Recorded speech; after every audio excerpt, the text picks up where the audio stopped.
Bonjour tout le monde, bienvenue sur le guide de l'auto. Aujourd'hui je fais l'essai d'une voiture qui aurait pu changer l'histoire de Porsche, c'est la 928. Alors la 928 c'est une voiture qui était extrêmement importante pour le constructeur. Elle a été développée à partir du début des années 70 et elle est sortie en 1977. Cette voiture-là, elle avait pour vocation de remplacer la 911. Je sais qu'aujourd'hui, si on regarde ça avec 50 ans de recul, on se dit que c'est complètement fou. Et pourtant c'était bel et bien le cas parce que à l'époque, à la présidence de Porsche, il y avait un homme qui s'appelait Ernst Fuhrmann. Et M. Fuhrmann avait comme conviction que l'avenir de Porsche, c'était les PMA, les Porsche à moteur avant, notamment la 924 et aussi la 928 qui était le plus haut de gamme. Et cette voiture, plus typée GT avec un moteur V8 à l'avant, devait normalement remplacer la 911 qui était un modèle présenté comme vieillissant, en fin de développement, avec un moteur à l'arrière, tout à l'arrière, refroidi par air. Bref, à cette époque-là, en fait, la modernité, ça passait par des véhicules comme la 928 et pas comme la 911. Et pourtant, même si les ventes de 928 vont quand même être assez bonnes sur sa carrière, la 911 va continuer à être plébiscitée par les acheteurs et par les Porschistes qui vont la préférer à la 928. Et finalement, la 928 verra sa carrière s'arrêter au milieu des années 90, alors que la 911 perdure encore jusqu'à aujourd'hui et demeure le modèle iconique de Porsche. Ce choix, ce revirement de situation, il a eu lieu à l'occasion d'un changement de direction, puisque Ernst Fuhrmann est remplacé par Peter Schutz, et que Peter Schutz, lui, décide au contraire que cette voiture doit survivre, la 911 doit survivre, et que les deux véhicules vont continuer à exister durant toute la décennie 80. Le choix qu'il va faire également, c'est de relancer le développement de la 911, de créer un cabriolet, un pur cabriolet et pas une Targa, ce qui n'était pas le cas encore jusque-là depuis le début de l'histoire de la 911. La 911 va finalement être relancée, va poursuivre sa carrière avec le succès qu'on lui connaît aujourd'hui. Et je pense qu'aujourd'hui chez Porsche, il n'y a personne qui considère que d'avoir abandonné cette voiture aurait été une bonne idée. Et avoir le succès qu'elle rencontre aujourd'hui, clairement c'est une voiture qu'ils ont bien fait de garder. Quand on s'attarde un petit peu sur le design de la voiture, on se rend compte qu'elle est vraiment ancrée dans son époque. Je trouve que c'est intéressant ce design parce qu'on a notamment le capot plat ici, qu'on voit bien de profil, toute la surface vitrée qui fait le tour de la voiture avec les vitres latérales bombées ici, les portes assez spécifiques avec des grandes glaces latérales, et ça fait en sorte que c'est comme une espèce d'aquarium en fait qui a une très bonne visibilité. L'autre chose qui est vraiment typique, c'est les jantes téléphone, et les premières 928, c'est pas le cas de la nôtre malheureusement aujourd'hui, mais elles avaient aussi un intérieur qu'on appelle l'intérieur Pacha, qui était un intérieur noir et blanc avec des petits carrés qui étaient un peu psychédéliques, là, intéressant aussi comme design, et qui est devenu d'ailleurs mythique et qui a été repris récemment dans la 911 Spirit 70. Donc c'est un clin d'œil à l'histoire fait par Porsche un peu plus récemment. Sinon, pour ce qui est de la technique, je voulais aussi vous parler d'une chose, et le fait que la voiture soit de profil me permet de l'expliquer plus clairement. En fait, cette voiture fait appel à une technologie qu'on appelle la technologie transaxle ou transaxle. Ça fait en sorte que le moteur se trouve à l'avant, il y a ensuite un arbre de transmission qui parcourt la voiture et la boîte de vitesse se trouve à l'arrière, et la voiture est une propulsion. Donc c'est les roues arrière qui sont motrices sur la 928.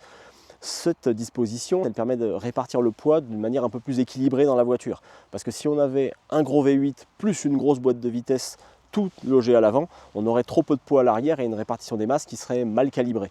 Alors qu'avec cette disposition, ça permet d'améliorer la tenue de route et d'offrir une voiture un petit peu plus efficace sur la route. Et d'autre part, toujours en ce qui concerne l'efficacité, cette voiture inaugurait aussi un train arrière spécifique qu'on appelait le train arrière de type Weissach. Weissach, c'est une ville qui se trouve à quelques kilomètres de Stuttgart et où il y a notamment la piste d'essai de Porsche. Cet essieu Weissach, en fait, ce qu'il fait, c'est que c'est une sorte de véhicule à 4 roues directrices mais passive. C'est-à-dire qu'il n'y a pas vraiment un système qui fait tourner les roues arrière, mais disons que la manière dont est fait ce train arrière, en fait, quand la voiture tourne dans les virages, ça accompagne un peu plus le mouvement, ce qui, pour un véhicule comme ça, assez imposant et assez lourd pour l'époque, permettait d'offrir une meilleure agilité sur cette voiture qui était quand même typée grand tourisme et un petit peu moins sportive que la 911. Contrairement à la 911, il n'y a pas de flat 6 dans ce véhicule et encore moins en porte-à-faux arrière. La 928, c'est tout à l'avant, un gros V8, et à sa sortie, il cubait 4,5 litres. Ce moteur, dans la version qu'on essaye aujourd'hui, donc en version européenne, il a une puissance de 240 chevaux et un couple de 280 livres-pieds. Vous allez me dire, c'est pas tant que ça, mais il faut se rappeler que c'était à la fin des années 70 et que la voiture ne pèse que 1450 kg. Donc c'est quand même pas mal plus léger que beaucoup de véhicules actuels. Donc si on fait le ratio poids-puissance, ça demeure tout à fait correct. Et ça lui permet de faire un 0 à 100 km/h en 7,2 secondes. Là encore, vous allez me dire, une Golf GTI actuelle, ça va plus vite. Je vous répondrai oui, mais il faut se souvenir que ça fait bientôt 50 ans que cette voiture est sortie, donc il faut remettre un peu les choses dans leur contexte. Avec des portières qui ont une très large ouverture, c'est très facile de monter ou descendre de la 928. Et une fois qu'on a pris place à bord, ce qui frappe vraiment le conducteur, c'est le dépouillement en fait de cet habitacle. Au final, il n'y a pas grand-chose par rapport au standard actuel.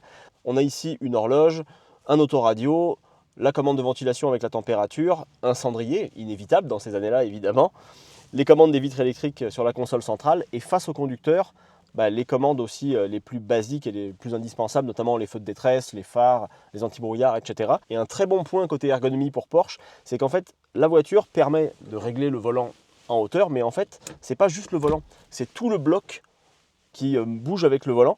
Et ce qui est intéressant, c'est que par exemple, si on est relativement petit comme moi et qu'on veut conduire avec un volant assez horizontal, on voit très bien les cadrans, mais si on monte le volant parce qu'on est un peu plus grand par exemple, ou qu'on est un petit peu plus loin reculé avec son siège, on voit toujours impeccablement. Donc ça c'est vraiment une très bonne idée. Cela dit, tout n'est pas parfait côté ergonomique, parce qu'il y a des commandes là à ma gauche, et il y a même le frein à main qui se trouve là à côté, à gauche du siège.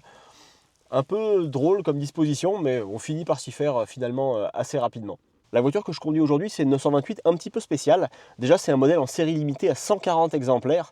Cette version, elle s'appelle la 50 Jahre. Je m'excuse auprès des germanophones qui regarderaient cette vidéo, mais ça veut dire 50 ans en allemand.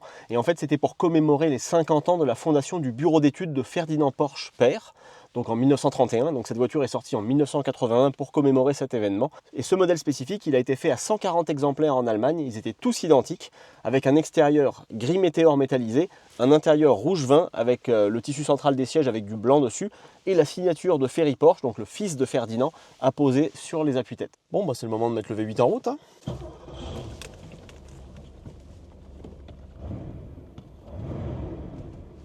C'est plutôt discret, c'est feutré depuis l'intérieur de l'habitacle.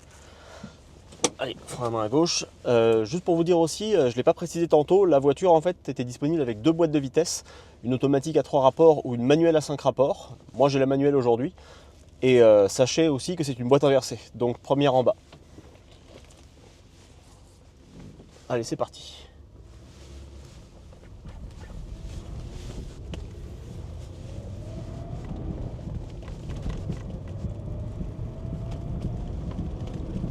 Dès les premiers tours de roue avec la 928, on comprend tout de suite que c'est pas du tout la même voiture qu'une 911 contemporaine.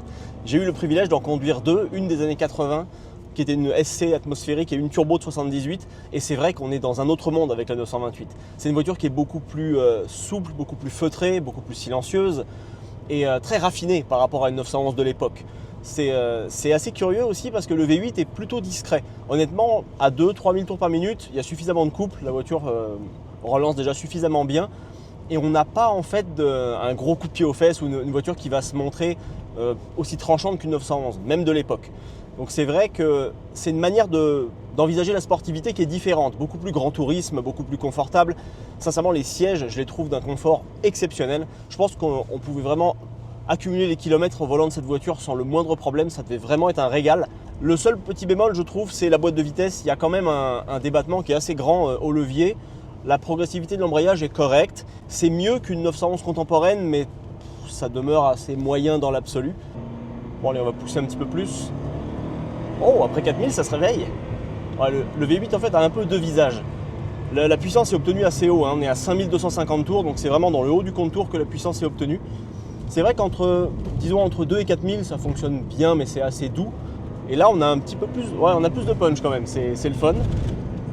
L'arrière enroule assez bien, je dois dire quand même que le train arrière type Weissar là ça fonctionne bien. Évidemment c'est une voiture qui est un petit peu dépassée rapport au standard actuel, mais même en freinage ça va pas mal non plus.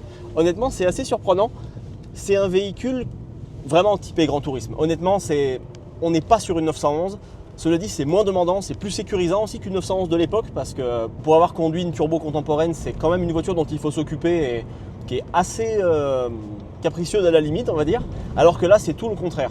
C'est vraiment un véhicule prévenant, facile à conduire et agréable et confortable.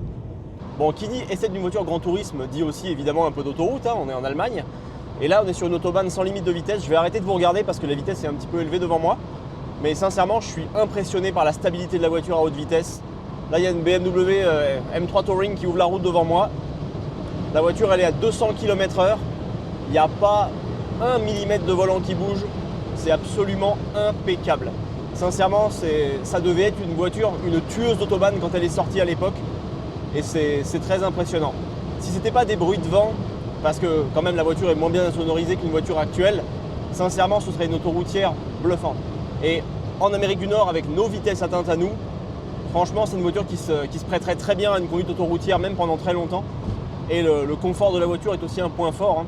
Je vous en parlais tantôt sur des routes à 80-90 km/h, ça se confirme définitivement sur l'autoroute. C'est une voiture qui peut faire des longs trajets sereinement et on a beaucoup de plaisir à son volant dans ces circonstances. Quand on fait un peu le bilan de cet essai, en fait je comprends pourquoi la 928 n'a pas eu la même carrière que la 911 et pourquoi elle ne lui a pas survécu. Je pense que c'était une voiture qui était un petit peu trop facile, un petit peu trop feutrée peut-être dans son approche, trop grand tourisme mais pas suffisamment démonstrative, engageante et peut-être même imparfaite comme l'était la 911 à l'époque. Et c'est peut-être ça qui lui a manqué finalement, ce côté plus agressif, plus sportif et qui a peut-être un peu perdu les Porschistes et c'est peut-être la raison pour laquelle la 928 n'a pas connu le succès escompté, même si elle s'est quand même bien vendue si on fait le compte au final. Si cette voiture vous intéresse, vous pouvez en trouver aujourd'hui à une fraction du prix d'une 911 contemporaine équivalente. Faites bien attention quand même à l'entretien et au suivi. C'est des voitures qui peuvent avoir été négligées quand même pas mal et c'est aussi des véhicules qui sont coûteux à remettre en état. Donc si jamais vous voulez une voiture comme celle-ci, qui se prêterait d'ailleurs assez bien aux routes du Québec pour de la promenade, ce serait vraiment très bien. Faites attention quand même et je vous conseillerais de prendre un véhicule suivi avec des factures histoire de ne pas avoir de mauvaises surprises.